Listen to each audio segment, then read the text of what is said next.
ہمارے نبی پاک کا میں تھوڑا سا آپ کو مختصر خاکہ حج کا بتا دیتا ہوں۔ جناب رسول اللہ صلی اللہ تعالی علیہ وسلم نے حج کا جب اعلان فرمایا، یہ 10 ہجری، تو اطراف سے قبائل جمع ہوئے، کوئی 12,000 کا مجمع اکٹھا ہو گیا مدینہ میں۔ 25 تاریخ کو بروز ہفتہ آپ نے نماز ظہر سے پہلے غسل فرما کے 2 چادریں احرام کی، نیت کے بغیر 2 چادریں باندھ، کرتا بھی اتار دیا، تہمد بھی اتار دیا۔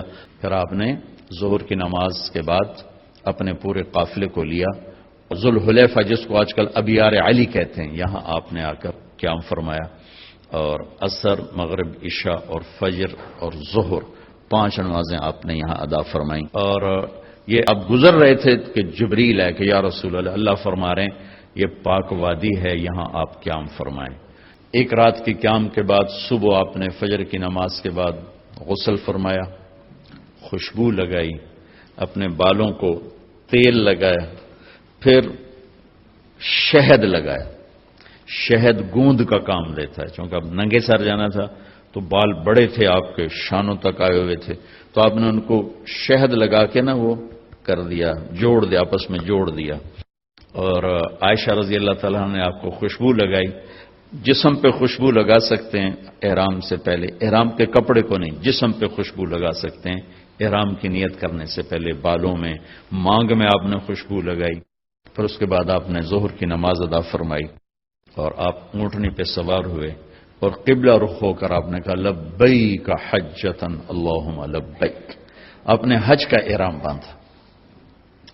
تو جبریل آئے کہ یا رسول اللہ، اللہ تعالیٰ فرما رہے ہیں عمرے کو شامل فرمائیں، عمرہ اور حج قران۔ حج کی 3 قسمیں، ایک حج افراد کہ ایک آدمی پہلے دن حج ہی کا احرام باندھتا ہے، ایک ہے حج قران کہ ایک آدمی پہلے دن عمرے اور حج کا اکٹھا احرام باندھتا ہے، ایک ہے حج تمتع کہ ایک آدمی عمرے کا احرام پہلے باندھتا ہے اور عمرہ کر کے فارغ ہو جاتا ہے، احرام اتار دیتا ہے، پھر حج سے پہلے احرام باندھتا ہے حج کا، یہ حج تمتع ہے۔ ہمارے نبی نے شروع کیا افراد سے، تو اس پر امام مالک کا قول یہ کہ حج افراد افضل ہے۔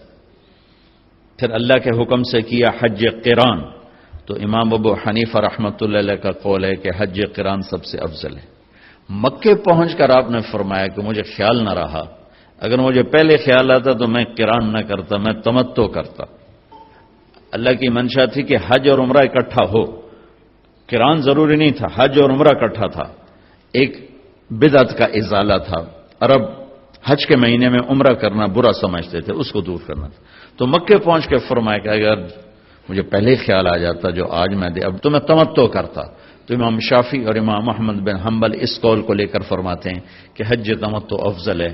اس لحاظ سے تینوں ہی افضل ہیں، اور اصل افضل وہ ہے کہ حج کیفیت کا نام ہے، جس کی جتنی اعلیٰ کیفیت ہوگی اس کا حج افضل ہوگا، وہ افراد ہے، وہ تمتع ہے، وہ قران ہے، باقی تو ظاہری اعمال ہیں، جو کیفیت بنا لے گا اس کا حج سب سے افضل ہوگا، چاہے وہ افراد ہو چاہے وہ قران ہو۔ وہاں سے آپ چلے، آپ کے ساتھ کوئی 12,000 کا مجمع تھا، اور آپ ملل میں آپ نے قیام فرمایا۔ ملل سے نکلے اور روحا میں پہنچے۔ روحا میں کنواں ہے، وہاں 70 نبیوں نے قیام کیا ہے حج کے دوران، حج پر جاتے اور آتے ہوئے، وہاں آپ نے بھی قیام فرمایا، رات بھی ٹھہرے۔ روحا سے چل کر آپ افایا پہنچے، افایا سے عرج پہنچے، عرج سے ابوا پہنچے۔ ابوا پہنچے تو سامنے بستی تھی جہاں آپ کے سارے انتظام کیے گئے تھے رہائش کے، اور یہ قافلہ 12,000 کا اب 60-70,000 کا ہو چکا تھا۔ تو ابوا میں آپ کی والدہ کی قبر ہے، حضرت آمنہ رضی اللہ تعالیٰ عنہ کی قبر مبارک ہے۔ تو آپ سڑک سے یوں ہٹ گئے، اندر پہاڑوں میں چلے گئے۔ تو اکثر مجمع تو نیا تھا، انہیں نہیں سمجھ میں آیا کہ اللہ کے نبی اندر کہاں جا رہے ہیں، چندے کو پتا تھا کہ آپ کہاں جا رہے ہیں۔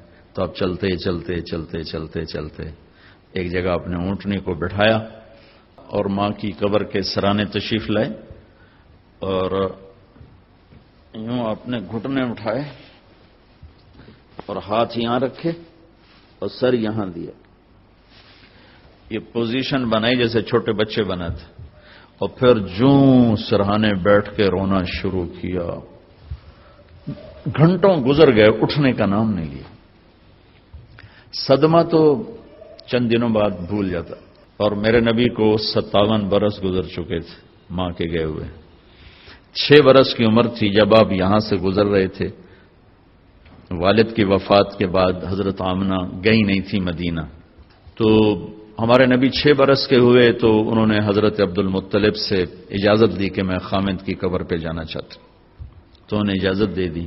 تو یہ مام بیٹا اور ایک خادمہ ام ایمن، یہ 3 افراد کا قافلہ مدینے پہنچا۔ 1 مہینہ آپ نے وہاں قیام کیا۔ وہاں سے یہ واپس آ رہے ہیں، ابوا کے قریب پہنچے ہیں۔ ابوا بستی وہاں سے 10 میل دور ہے میرے خیال کے مطابق، جو میں نے کیلکولیٹ کیا۔ تو وہاں اچانک موت کا وار ہوا ہے، اور حضرت آمنہ 25 برس کی عمر تھی۔ وہ بولا نہیں جا رہا تھا، اور بار بار ایسے پہلو بدل رہے ہیں۔ آخری لفظ بولا کہ کل حی میت و کل جدید بال وقد ولدت تو طہرا۔ بیٹا، ہر زندہ نے مرنا ہے اور ہر جوانی نے ڈھلنا ہے۔ مجھے لگتا ہے تیری ماں کا وقت آ چکا ہے، اور میں نے ایک بچہ جنا ہے جو ایک دن سارے عالم کو روشن کرے گا، سارے عالم کو پاک کرے گا۔ جیسے ماتھے کو پڑھ لیا ہوگا کیا یہ بچہ آگے کیا ہے، کیا ہونے والا ہے، اور جام نکل گیا۔ نیچے اترے تو آپ ہمارے نبی نے پھر دوڑ لگائی اور اوپر چڑھ گئے۔ میرے نبی نے کہا جب تم پہ صدمے آئے تو میرے صدمے یاد کرنا، تمہارے اپنے غم بڑے ہلکے ہو جائیں گے۔ تو آپ پھر بھاگ کے اوپر چڑھے۔ آپ اس بچے کا تصور کرو جس نے باپ دیکھا نہیں،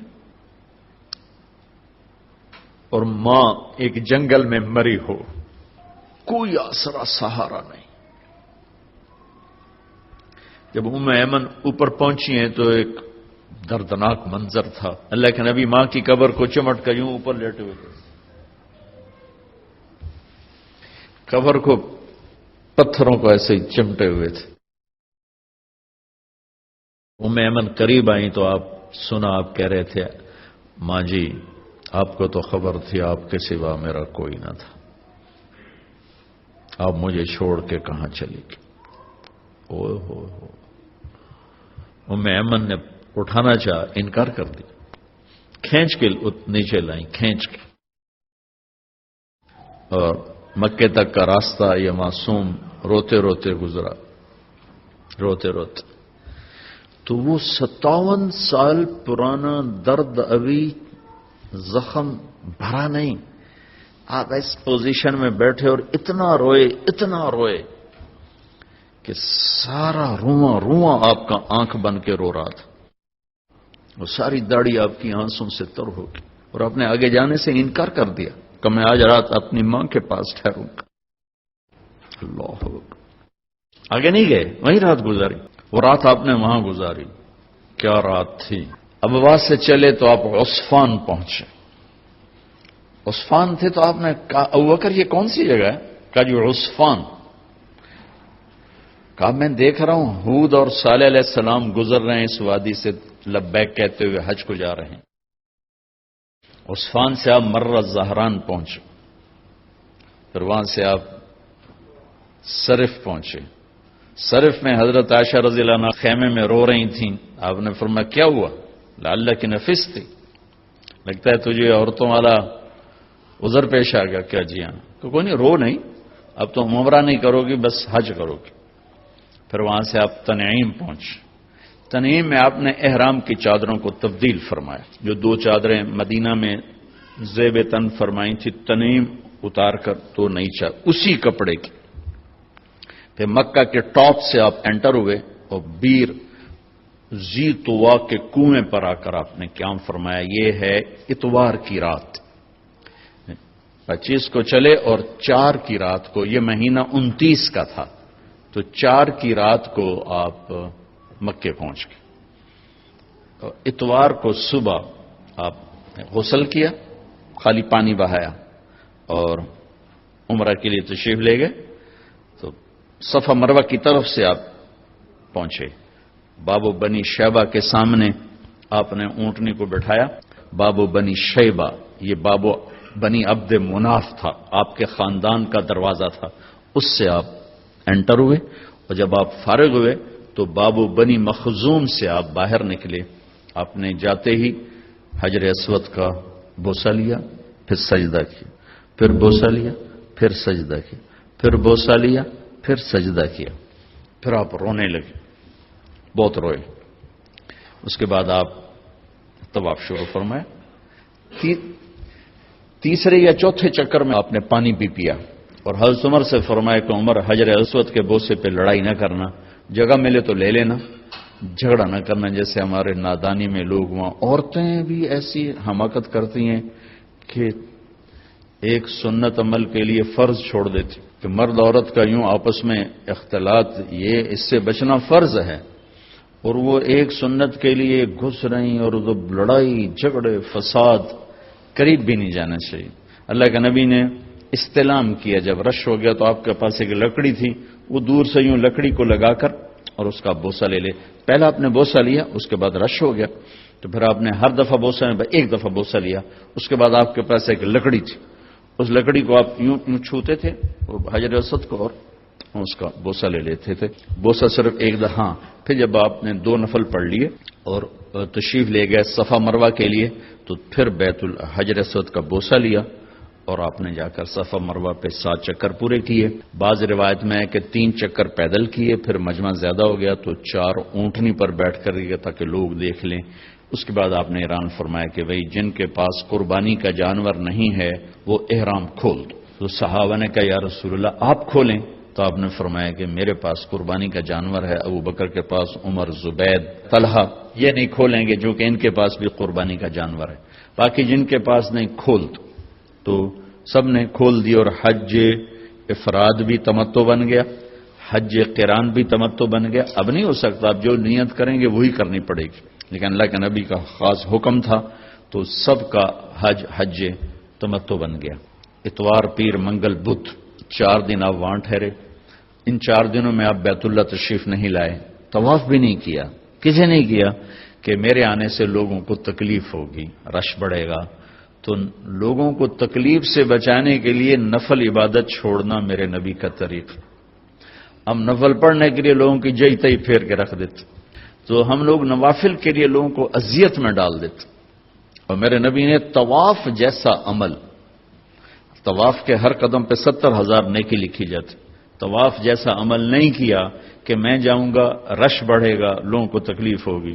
صرف بدھ کو گئے، ظہر کی نماز پڑھی اور حج کا طریقہ بتایا۔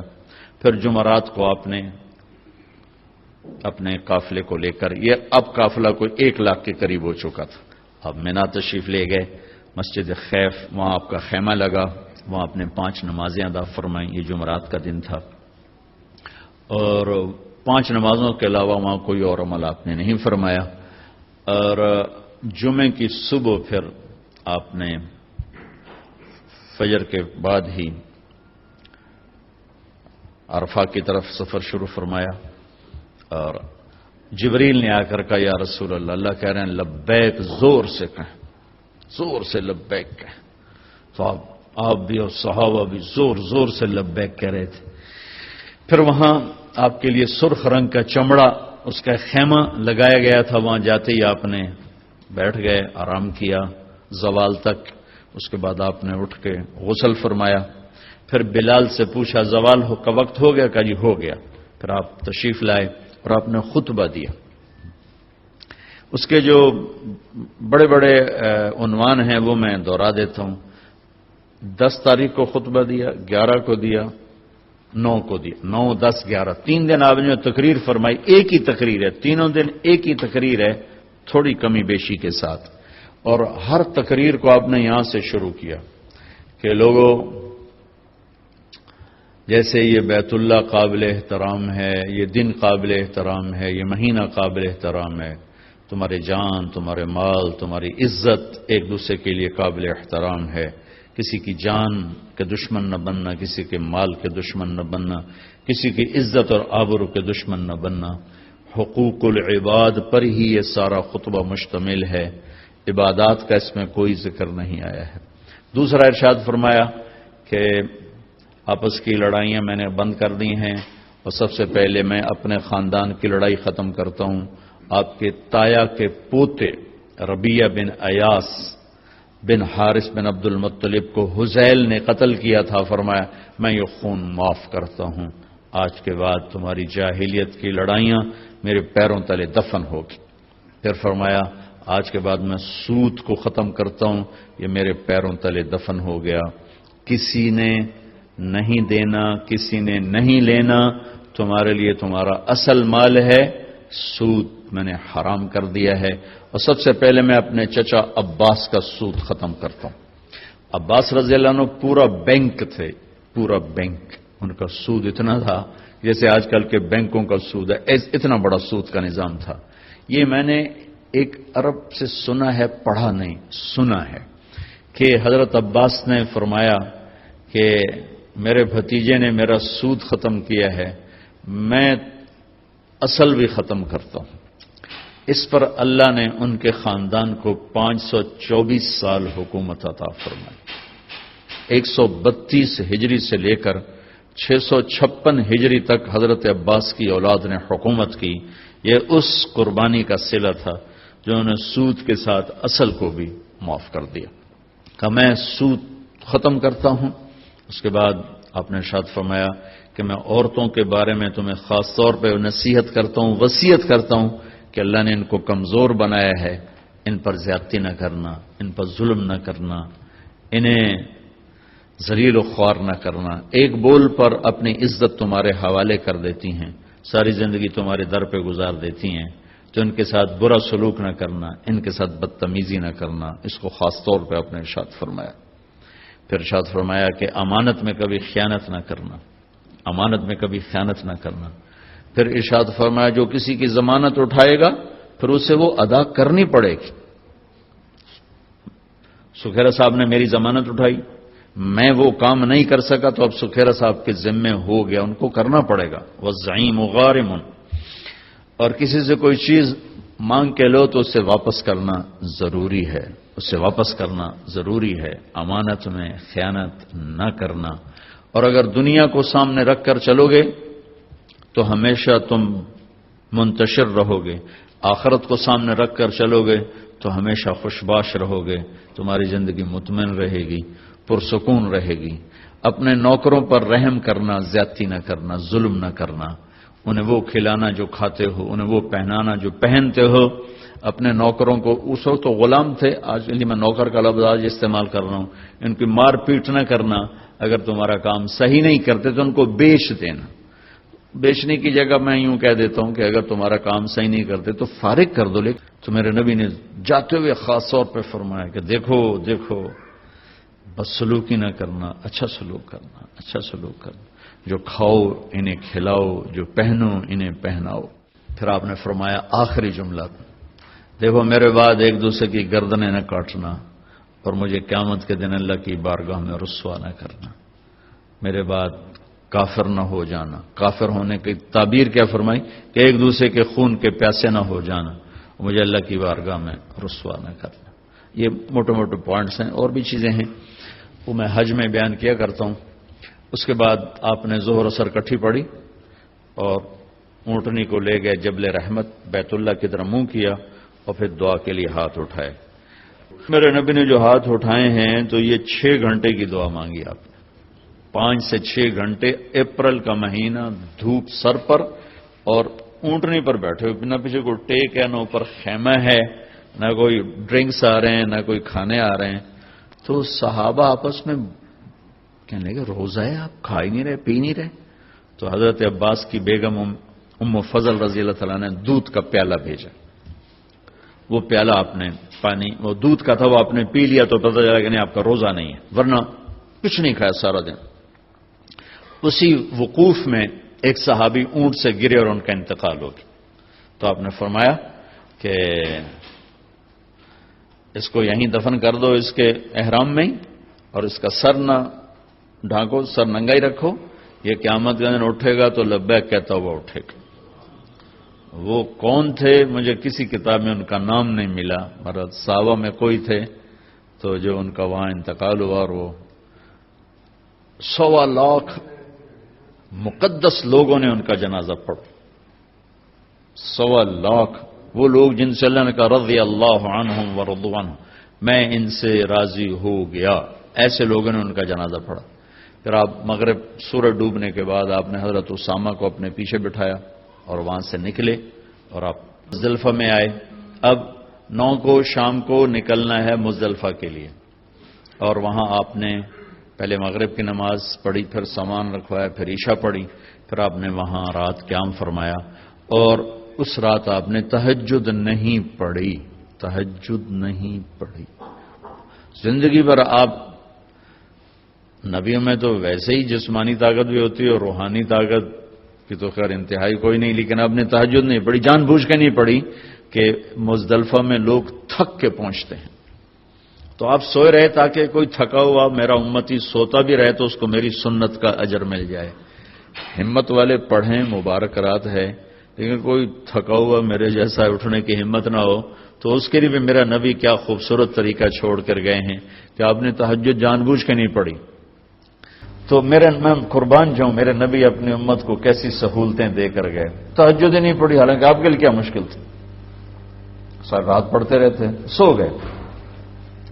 اذان پہ اٹھے، پھر نماز کے بعد آپ نے دعا مانگی جس کو وقوف مزدلفہ کہتے ہیں، اشراق سے پہلے پہلے. پھر اشراق کے بعد آپ وہاں سے نکلے اور سیدھے پہنچے بڑے شیطان کے پاس. اونٹنی سے اترے، حضرت اسامہ نے اونٹنی پکڑ لی، حضرت بلال نے اوپر ایسے چادر کر کے سایہ کر دیا تھا، 7 کنکر مارے. اس کے بعد پھر آپ نے 9 تاریخ والی تقریر 10 تاریخ کو دوبارہ اونٹنی پہ بیٹھ کے آپ نے وہ تقریر فرمائی.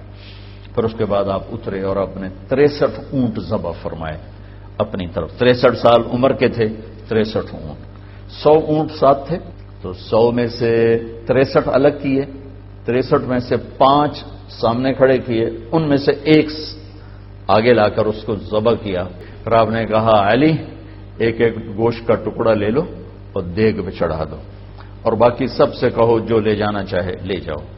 اور گوشت بنانے والے جو کسائی ہیں، گوشت بنانے کی مزدوری گوشت میں سے نہ دینا، میرے پاس آنا، میں اپنی طرف سے دوں گا. 63 اونٹ تو یہ ہوئے، اور بیگمات کے لیے ایک گائے ذبح کروائی، الگ سے ایک گائے ذبح کروائی. اس کے بعد پھر آپ نے معمر بن عبداللہ رضی اللہ عنہ کو بلایا.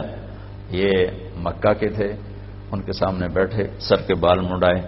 آدھے سر کے بال منڈا کر آپ نے ساوا میں تقسیم کر دیے، اور آدھے لیفٹ سائڈ کے منڈا کر آپ نے ابو طلحہ کو انصاری کو دے دی. ابو طلحہ کے پاس وہ بال رہے.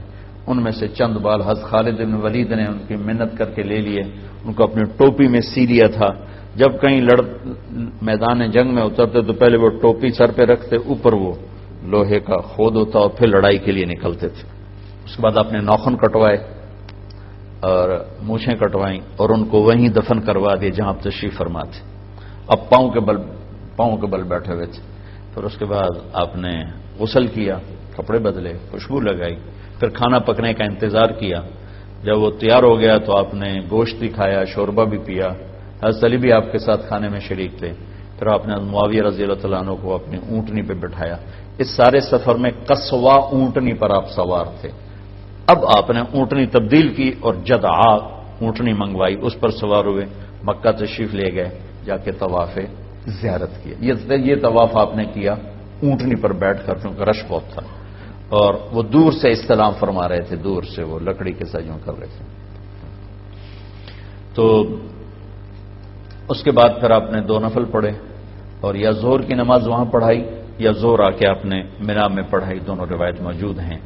11 تاریخ کو یہ سورت اتری، اذا جاء نصر اللہ والفتح، یہ سورت اتری. اس میں اشارہ تھا کہ میرے نبی آپ کے جانے کا وقت اب آ چکا ہے. تو اس خطبے میں بہت جوش تھا. آپ تشریف لے گئے، آپ نے کنکر مارے، اور پہلے دن 10 تاریخ کو تو ایک ہی کو مارتے ہیں، پھر 11 کو تینوں کو، پہلا پھر دوسرا پھر تیسرا. اور مارنے کا مسنون طریقہ یہ ہے کہ بیت اللہ لیفٹ پہ ہو اور مینا رائٹ پر ہو. یہ مسنون طریقہ ہے. لیکن اب چونکہ رش ہے تو جدھر سے بھی جگہ ملے وہی مسنون ہے. آج کل کنکری مارتے ہوئے یہ نہ دیکھو قبلہ کدھر ہے مینا کدھر ہے، یہ دیکھو راہ کتھوں لبتا ہے، جتھوں راہ لبے اتھوں بڑھ جاؤ۔ تو آپ نے 10 تاریخ کو تو ایک ہی کو کنکر مارے تھے، پھر جب 11 کو گئے تو پہلے کنکر مار کے پھر آپ نے دعا مانگی۔ یہ دعا تھی کوئی پونے گھنٹے کی دعا مانگی آپ نے، پھر دوسرے کو مارے پھر پونے گھنٹے کی دعا کی، پھر تیسرے کو مارے پھر دعا نہیں کی۔ یہاں دعا کیوں نہیں کی کہ یہاں جگہ تنگ تھی، اور پھر وہی بات آ گئی کہ تنگ جگہ کی وجہ سے کھڑے ہونے پر رش اور دھکم پیل، تو آپ نے دعا چھوڑ دی، عمل چھوڑ دیا، اپنے ساتھیوں کو تکلیف سے بچایا، پھر اونٹنی پر سوار ہوئے۔ اور چونکہ یہ آیت آ چکی، یہ صورت آ چکی تھی اذا جاء نصر اللہ والفتح، تو اس میں اشارہ تھا کہ اب آپ کے جانے کا وقت قریب ہے۔ تو یہاں جو آپ نے خطبہ شروع کیا ہے اس کا ابتدا بہت دردناک ہے، اور آپ کی آواز میں اتنا جوش پیدا ہو گیا۔ پہلے جتنے آپ نے خطبے دیے اس میں آگے کھڑے ہوتے تھے بتانے والے، ترجمان اور مکبر، جیسے تکبیر کہتے ہیں نماز میں رش زیادہ ہو، تو آپ کا عرفات کا خطبہ بھی مکبر کھڑے تھے جو کہہ رہے تھے اللہ کے نبی یوں فرما رہے ہیں، اللہ کے نبی نے یہ فرمایا، ربیہ یہ کہو، ربیہ یہ کہو۔ لیکن 11 تاریخ کے خطبے میں مینا کی لمبائی 4 میل ہے، تو آپ بالکل آخری شیطان کے بعد جو شروع میں ہے وہاں سے آپ بیان کر رہے تھے، اور 4 میل دور تک آپ کی آواز جا رہی تھی، اور اس کی ابتدا یہاں سے فرمائی ایھا الناس عسى اللہ تلقونی بعد عامی ھذا، لوگوں یہ میری تمہاری آخری ملاقات ہے، آج کے بعد میری تمہاری ملاقات کبھی نہیں ہو سکے گی۔ یہاں سے شروع کر، باقی سارا خطبہ وہی ہے جو میں نے آپ کو پہلے عرض کیا ہے۔ عرفات مزدلفہ میں آپ نے آدھی رات کے بعد مستورات کو جانے کی اجازت دے دی، تو آپ کی بیگمات میں حضرت سودا چلی گئی، حضرت ام حبیبہ چلی گئی، حضرت ام سلمہ چلی گئی، اور صحابہ کی بیگمات میں حضرت ابوبکر کی بیگم اسما بنت ابی عمیس وہ تشریف لے گئیں، اور باقی غیر معروف، یہ معروف تھیں تو ان کے نام حدیث میں موجود ہیں، باقی غیر معروف یعنی آدھی رات کے بعد کمزور لوگ، بیمار لوگ، مستورات والے لوگ، چاہے وہ جوان صحت مند بھی ہوں، تو اپنی مستورات کو لے کر 12 بجے کے بعد وہ وہاں سے نکل سکتے ہیں مینا کے لیے۔ لیکن آپ نے کہہ دیا کہ دیکھو کنکریاں فجر طلوع صبح صادق کے بعد ہی مارنا، صبح صادق کے بعد، لیکن ام حبیبہ رضی اللہ تعالیٰ نے جاتے ہوئے ٹکا دیں، تو آپ نے ان کو دہرانے کا حکم نہیں دیا کہ بھئی تو دوہرا، تیری کنکری نہیں ہوئی، دوبارہ کر، یہ آپ نے نہیں فرمایا۔ تو لگتا ہے کوئی گنجائش ہوگی اس میں، بہرحال میں مسائل میں نہیں پڑھتا جو کہ مسائل میں اختلاف ہے۔ اس کے بعد 12 تاریخ کو آپ نے اجازت دے دی، جو جانا چاہیں چلے جائیں کنکری مار کے، تو لوگ کنکری مار کے جاتے رہے، نکلتے رہے، لیکن زیادہ لوگ آپ کے ساتھ ہی رہے۔ پھر آپ 12 کو زوال کے بعد تشریف لے گئے، اسی طرح تینوں شیطان کو کنکری مار کر 2 پر دعا مانگی، پونا گھنٹہ، تیسرے پر ایسے ہی آ گئے۔ پھر 13 کی زوال کے بعد آپ نے یہ تینوں کنکریاں اونٹنی پر بیٹھ کر ہی آپ نے رمی فرمائی، اور وہاں سے خیف و بنی کنانہ تشریف لے گئے۔ زور، اثر، مغرب، عشاء 4 نمازیں آپ نے وہاں پڑھی۔ وہاں حضرت عائشہ نے کہا کہ میرا عمرہ رہ گیا تھا، میں نے عمرہ کرنا ہے، تو آپ نے فرمایا تیرا حج ہو گیا؟ کہ نہیں، میری باقی ساری سوکنوں نے کیا ہے، میرا رہتا ہے، میں نے کرنا ہے۔ تو ایک مقابلہ تو ہوتا ہی ہے۔ تو آپ نے حضرت عبد الرحمن بن ابی بکر آپ کے بھائی کو بلا کر کہا کہ جاؤ اپنی بہن کو مسجد عائشہ، جس کو اب ہم کہتے ہیں تنعیم، ہمارے لیے کتنی سہولت اللہ نے کر دی کہ اب آرام سے وہاں جا کے احرام باندھو اور آ جاؤ عمرہ کرنے کے لیے۔ حضرت عائشہ کی برکت سے ہمیں یہ دولت مل گئی ہمیشہ کے لیے۔ تو ان کو بھیجا عمرہ کرا کے، جب آ جاؤ پھر مجھے بتانا۔ تہجد میں آپ اٹھے بیت اللہ، راستے میں حضرت عائشہ ملی، آ رہی تھی اپنے بھائی کے ساتھ، جاتے ہی آپ نے نفل نہیں پڑھے، طواف وداع کیا۔ طواف وداع کے بعد آپ ملتزم سے اس طرح چمٹ گئے، اس طرح دونوں ہاتھ لگا دیے، اس طرح سینہ ملتزم کے ساتھ، اور یہ گال اس طرح۔ وہ بہت دیر اس طرح کھڑے اللہ سے، اپنے رب سے باتیں فرماتے رہے، کوئی دعائیں مانگتے رہے، کیا بات ہوئی وہ اللہ جانے اور اللہ کا نبی جانے۔ اس کے بعد آپ نے فجر کی نماز کے لیے تشریف لائے، تو ام سلمہ رضی اللہ تعالیٰ نے عرض کی یا رسول اللہ میں تو بیمار ہو گئی ہوں، طواف وداع نہیں کر سکتی۔ تو آپ نے کہا کوئی نہیں، جب میں نماز پڑھاؤں گا نا تم اونٹنی پر بیٹھ کر ہمارے نمازیوں کے پیچھے سے طواف کر لیں۔ اس کے بعد آپ نے زمزم کا پانی بھروایا۔ کسی نے کہا کہ حضرت صفیہ کا تو مینسز آ گئے، کہو یہ تو ہمیں روک دے گی۔ پھر آپ نے کہا اس نے طواف زیارت کر لیا؟ کہا ہاں جی کر لیا. کہ کوئی نہیں، طواف ودا چھوڑ دے، کوئی بات. پھر اس کے بعد آپ نے سب کو